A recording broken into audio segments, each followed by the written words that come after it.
At this Catholic elementary school in Phoenix, Arizona, 11 children contracted childhood leukemia, and 9 of those children died. And in Guilford, Connecticut, 5 brain tumors on a street with only 9 homes. 2 towns, 2 cancer clusters, 2 mysteries. The investigation into these 2 neighborhoods answered some questions, but raised many more.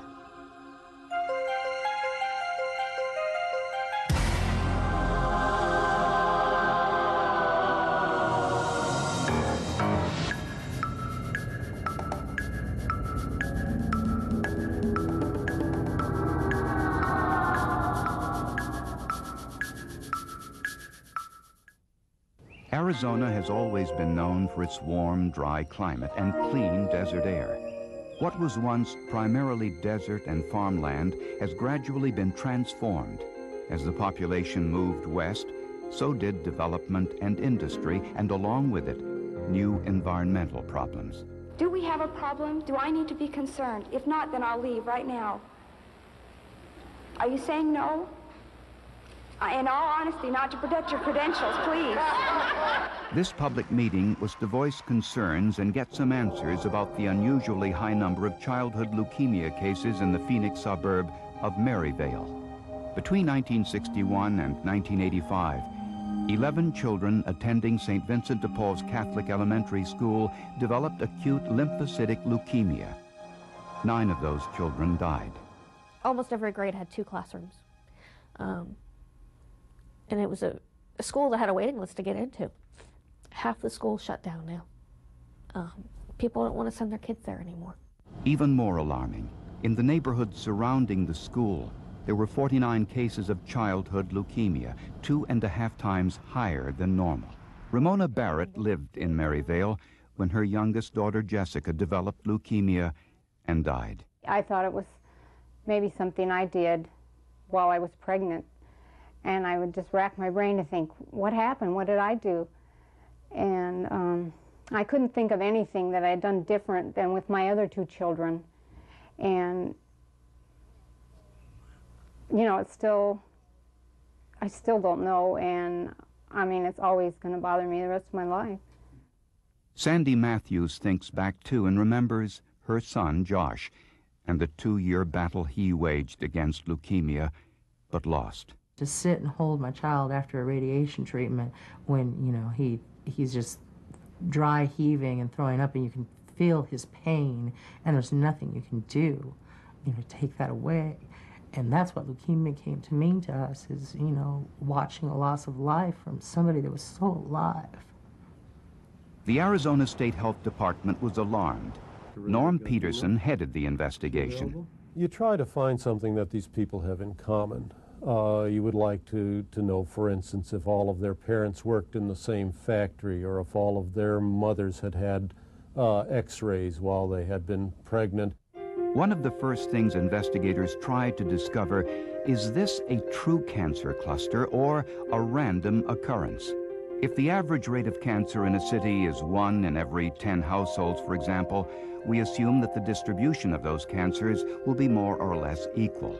But if it isn't, and the same number of cancer cases happen in a group or cluster, scientists try to figure out if it's because of chance or if there's a reason for the cluster. The rate of childhood leukemia in Maryvale was higher than it should have been, and the residents first suspected pollution. We know there's a problem. There are studies that show benzene does cause childhood leukemia. Benzene comes from gasoline. Here's the kids. Here's the area where children have been dying of leukemia. Here's the gas storage facility right here. Do you think it's just coincidence? The tank farm near the cluster site was suspected of leaking benzene into the atmosphere. Benzene has been linked to leukemia, but not to the type found in the Maryvale cancer cluster. Cancer is cancer, whether it's leukemia, whether it's cancer of the brain, cancer of the skin, cancer of the stomach, cancer of the lungs. Cancer is cancer. But researchers say that isn't entirely correct. There are many different kinds of cancer with many different causes. For cancer to develop, 2 things must happen. First, a cell becomes damaged in some way by an inherited defect, or by something like radiation, a virus, or a chemical. Then something has to activate the cell, like the chemicals in cigarette smoke or pollution. The result? Cells which multiply out of control, creating junk piles of abnormal cells called tumors. For reasons that we don't completely understand, childhood leukemias tend to cluster. And there have been many, many leukemia clusters in children described in the literature. But what causes a large number of leukemia cases to cluster in a small neighborhood such as Maryvale? Norm Peterson sent detailed questionnaires to the families of the cancer victims and immediately tested the St. Vincent de Paul School. We immediately went out, did a radiation survey to see that there hadn't been, for instance, some radioactive material incorporated into the structure. They also tested radiation levels in the schoolyard and surrounding neighborhoods to see if electric power lines or a substation might have been involved. Since much of Maryvale had been farmland back in the 60s and routinely sprayed with insecticides, could this have affected the drinking water? Some residents remembered contaminated wells closed by the city a few years earlier. The block I grew up on was right smack in the middle of it. It's, looking back, it's very scary, you know, to think that we lived with this and, you know, why. The citizens of Maryvale wanted answers. Their home values were tumbling, their children dying. What was causing the high rates of childhood leukemia at this Catholic elementary school in Arizona and in the surrounding neighborhood? It was a cancer cluster which took the lives of 32 children and hospitalized 17 others. You wanted to run away, but then you wanted to move, sell out, let's go away, let's go somewhere else. But you have children who have lives, you have jobs, you have a home. You just cannot walk away from everything. This absolute, what I would consider destruction of faith, even with the church. Your children are in a Catholic school. You know, you're a practicing Catholic, you think, wow, you know, well, if nothing else, you know, Bishop O'Brien will stand there and say, well, maybe we better do something. Everywhere we turned, we ran into the same stone wall. It was a rate of cancer more than twice what it should have been, and the residents wanted to know what the state medical detectives were doing about it. My children go to St. Vincent de Paul. It was focused there. Are my children safe to play there, to drink the water? How long is it going to take? I mean, we're scared, especially since we've been there. When state epidemiologists reviewed the test results of St. Vincent de Paul School, they learned some shocking information. The air quality, drinking water, levels of pesticides and radiation were all within state and federal safety levels. And they noticed something else. These levels were below those found in other schools and in other neighborhoods. The nearby wells, which had been contaminated, were closed years earlier and weren't used for drinking water. The drinking water from Maryvale was tested and found to be safe. Next, Peterson and his staff investigated the local industries. We looked at industries from two aspects. We looked at sources of air pollution, and we basically went in and did an inventory of what they were releasing. But they could identify no toxins in amounts that could be linked with the excess cancers. Peterson was concerned that he might never find the cause of the cancer cluster. Cancer doesn't leave a fingerprint or clue of any kind as to what caused it. And unlike other illnesses, leukemia patients like Josh Phillips produce no antibodies to the cancer-causing agent. When you get into childhood leukemia, there are no nice, neat little antibodies to anything. There is nothing that says that leukemia is caused by radiation as opposed to being caused by benzene, as opposed to being caused by electromagnetic fields. So this becomes a much more difficult problem, and so the Achilles heel of environmental epidemiology really is trying to determine what somebody's exposure was many, many years ago. When the environmental studies couldn't find anything suspicious, Peterson decided to examine the homes where the cancer victims lived. Air, Dust, water, pesticides, heavy metals, and radiation from appliances were all tested to see if these homes differed in any way from others. Anything that has been shown in some previous study to have been somehow associated with an excess of childhood leukemia, we considered it. But it was of little help. After 10 years and over $2 million worth of investigation, the Arizona state officials couldn't find anything they could link to the cause of the cancer cluster. But the residents of Maryvale weren't satisfied. My question is, where is this lack of accepting responsibility in? I mean, when is enough enough? It's the same old question, and we never got an answer for that. Nobody'd ever step up to the podium and say, look, yes, you do have a problem, and yes, we do need to fix it. Let's all get together and fix it. And how can you say that, you know, that doesn't come back to something? I mean, it has to come back to something in common for all these people. So that's what I feel. There's a lot of distrust of government. A lot of it is justified.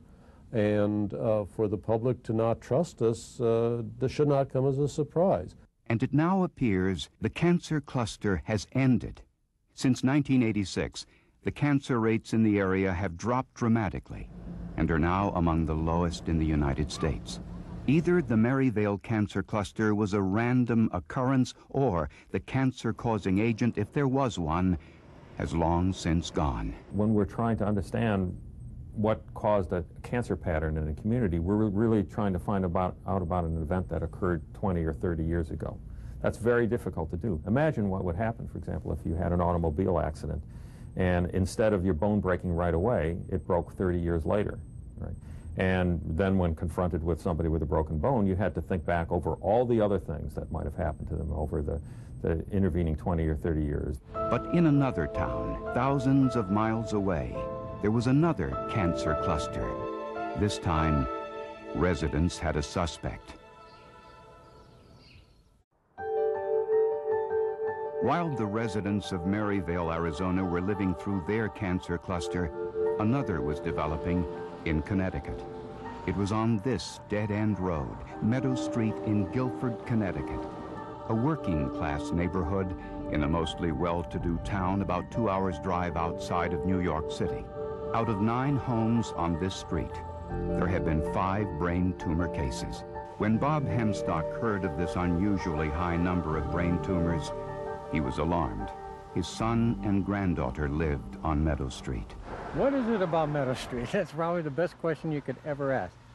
Really don't know, except you have a lot of illnesses in a very short street. Residents were convinced they knew the cause of this high rate of cancer. They blamed the electric substation. It takes up one side of Meadow Street and sits only 100 feet away from the closest houses. Electrical substations transform high voltage power into lower voltages before going through residential power lines into homes. It's a big, noisy neighbor to the residents of Meadow Street, giving off high levels of electromagnetic energy which frightens even scientific researchers. I wouldn't want to live there. I'll tell you that. I wouldn't.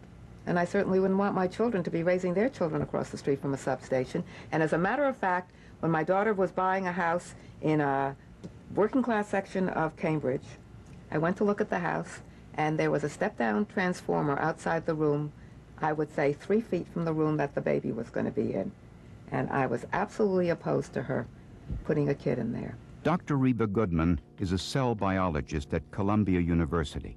She is conducting research to see if electromagnetic fields can change our cells, making them more susceptible to cancer. With electromagnetic fields, a little bit can be bad, then there can be an increase which will have no effect, then there can be a greater increase that can be very bad, and the whole problem is to find the range within which these fields have an effect at the cellular level. Life on Meadow Street hasn't been the same since an article in the New Yorker magazine strongly suggested that electromagnetic fields from this substation might be responsible for the illnesses on Meadow Street. Jack Walston remembers Meadow Street. He grew up there, and when he married and started a family, he bought a house just down the street from his parents on Meadow Street. He blames the electric substation for the death of his entire family. His father died of a brain tumor at the age of 54. His sister died at the age of 54. And doctors removed a brain tumor from the front of Jack Walston's head. I was 35 years old when I had that operation. At that present time, this meningioma tumor that I had was the largest in the history of Yale New Haven Hospital, larger than a large grapefruit. Like I said, I do have a reoccurrence of it. Melissa Bullock was Jack Walston's next-door neighbor. She was a high school basketball star and straight-A student. She also developed a brain tumor at the age of 16, which required surgery and radiation, but she survived. In 1987, the local newspaper did a little investigation of its own and discovered this startling number of cancer cases, not only around the electric substation, but along the entire length of the high power lines throughout the state. I can give you name after name of people who lived along the power lines that have died with cancer, malignancy of some type, from one street to another. Some of them were relations, some of them were friends. We, as individuals, will never be able to prove that this is what does it, but I firmly believe this has got a lot to do with it. The electric company acknowledges that the levels of electromagnetic radiation are high at the substation itself, but that they drop off significantly further away. Bob Carberry is the manager of transmission lines and civil engineering for the power company. The levels that I've observed on Meadow Street due to power facilities are quite common. If there was a real problem here, it should be showing up in more places than Meadow Street. The power company says the levels of radiation near the Meadow Street homes are within the normal range. Within normal because radiation exists in nearly every home in the United States. It's produced by electrical wiring, appliances such as microwave ovens, and even electric razors. But the electromagnetic radiation from a substation is constant, and the residents weren't convinced that their neighborhood was safe. The residents of Meadow Street wanted answers about the high number of brain tumors on their small street, and they wanted the word from Town Hall if the electric substation might be the cause. They gathered at a public meeting, anxious to hear what health officials had to say, and what they heard they couldn't accept. Our conclusion is that there is no cancer cluster on Meadow Street in Guilford. Even though there were 5 brain tumors on a street with only 9 homes, they said since the tumors were different, they didn't qualify as a cancer cluster. 2 of them were benign, so-called tumors, and those were meningiomas that have many known risk factors or associations, and electric and magnetic fields is not one of them. But one of the brain tumor cases, the one discovered in Melissa Bullock, has been linked to electromagnetic fields. I defy any one of them to change places with those people on Meadow Street and bring their family there. And I'll guarantee you not one of them would do that. Researchers have found modestly higher rates of cancer, including leukemia and brain cancer, among workers who are exposed to electromagnetic fields in their jobs. One study found that welders have significantly higher rates of cancer because of their exposure to radiation. There's been some extremely good epidemiology done, and in fact, there's more epidemiological evidence for the relationship between cancer and magnetic fields today than there was when we accepted the relationship between asbestos and cancer back in 1949. But other studies have been inconclusive. One reason why this is a controversial area and why many scientists have refused to accept the epidemiological evidence is because there is no obvious biological mechanism whereby magnetic fields can cause cancer. There is some evidence to suggest that it's not the level of electromagnetic radiation one is exposed to, but the number of times an individual passes through the field. People are exposed intermittently. They go in and out of fields for different lengths of time, and laboratory data has shown that these kinds can have a synergistic effect. But the fact is that until we understand how these things affect cells, we're just not going to know. Scientists may be getting closer to understanding a possible link between magnetic fields and cancer. Dr. Goodman has been studying the effects of electromagnetic fields for more than 15 years at Columbia University. We don't know whether electromagnetic fields cause cancer. The most likely thing that they do is that they may promote cancer.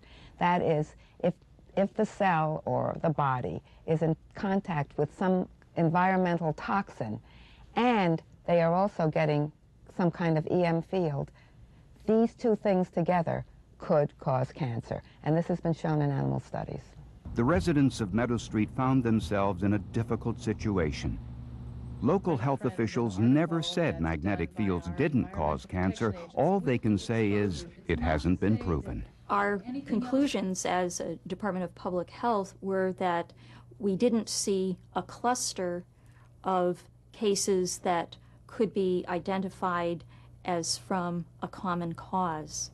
But by the other same token, we couldn't say that they couldn't be related to electromagnetic fields or the electrical substation. It's my personal belief that when a biological mechanism is established, that there will be a very rapid conversion of the doubters of this effect.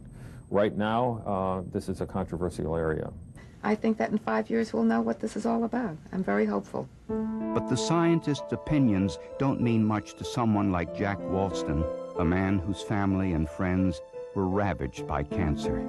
He already has his answer. In my opinion, I do believe the electromagnetic fields, low-level radiation, has a lot to do with it.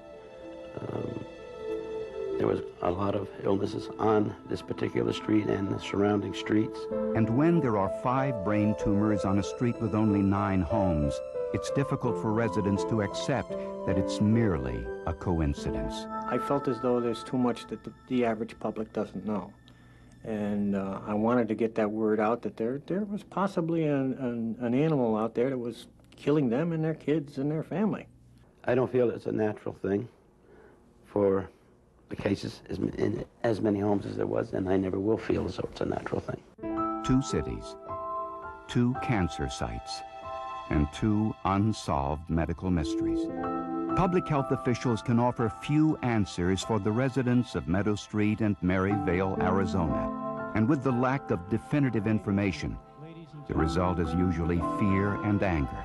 Over the past 22 years, the CDC has investigated over 108 cancer clusters throughout the United States and around the world.